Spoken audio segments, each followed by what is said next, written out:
She thought it was just an inconvenience. After all, it's a condition millions of women live with every day.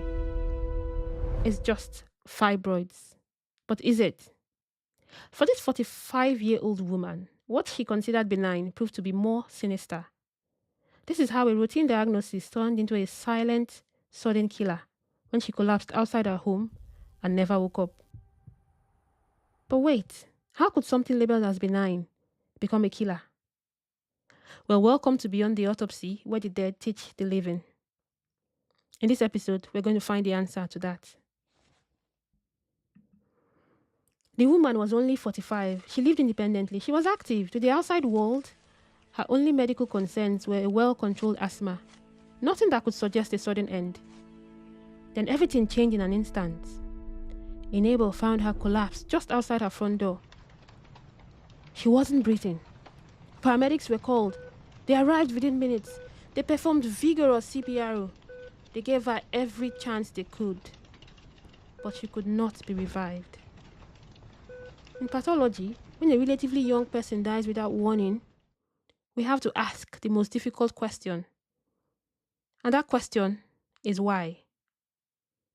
To find the answer as to why this lady died, we have to ask the body what happened. And to ask the body what happened, we need to do a post-mortem examination. As you know by now, the post-mortem examination begins externally. In this case, there were no answers externally. No major injuries, no signs of violence. The only marks on her body were bruised chest and broken ribs, which we typically see after CPR. So we moved inside. We checked the heart. There was no evidence of a heart attack, no blocked arteries, no ruptured arteries. It looked remarkably normal. The brain, normal. The liver, normal. Kidneys, normal. Pancreas, normal. Almost everything looked healthy. At this stage, the mystery was deepening. Then we examined the lungs. Inside the pulmonary arteries, we found it. A massive blood clot.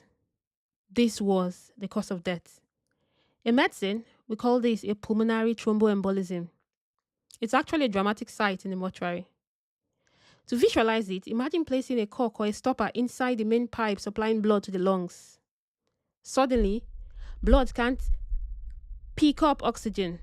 The heart struggles against the blockage. Within minutes, the whole system fails. This wasn't asthma. It wasn't a heart attack. It was a blockage. But then, where did this stopper come from? Where did this blood clot come from? Whenever we find a clot in the lungs, we look at the legs. We notice that her left calf was slightly larger than her right. It was a subtle clue, but in this room, details are everything. So we opened the deep veins of the legs, and there it was, a deep vein thrombosis, or a DVT. That was the missing piece of the puzzle. The clot formed in her leg, broke free, traveled through her heart to her lung, and got stuck there. But then, why? Why did this healthy 45-year-old develop a DVT in the first place? Risk factors for a DVT includes prolonged immobility, recent surgery or trauma, cancer, pregnancy, or maybe blood clotting disorders. But this lady didn't seem to have any of this. So why? Why did she develop a DVT that led to a pulmonary thromboembolism or a PE?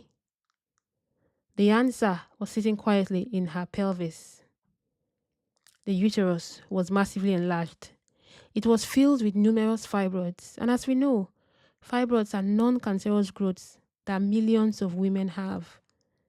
Most fibroids are harmless. Sometimes, some of them may cause excessive bleeding. In this case, however, their size was the problem. They were so large that they were physically compressing the major veins, draining blood from her legs.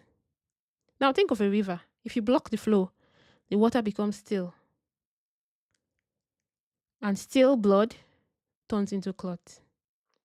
Her benign fibroids had slowed her blood to a crawl.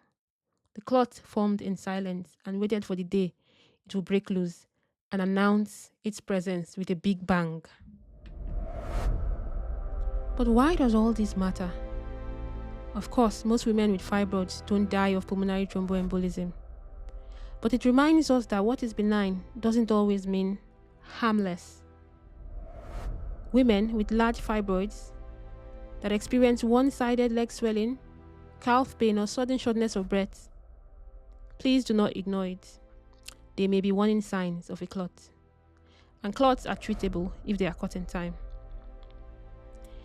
If you do have fibroids, you can discuss treatment options with your doctor. This woman didn't die of cancer. She didn't die of a heart attack. She died because a common condition created the perfect storm. Every autopsy tells two stories. The first one is how a person died. In this case, this lady died from a pulmonary thromboembolism that resulted from a deep vein thrombosis. And this arose due to the uterine fibroid that she had. Of course, the other story that an autopsy tells is how we should live. Hence, the reminder to seek medical advice when necessary. Are you surprised to learn that a fibroid could cause a clot in a lung?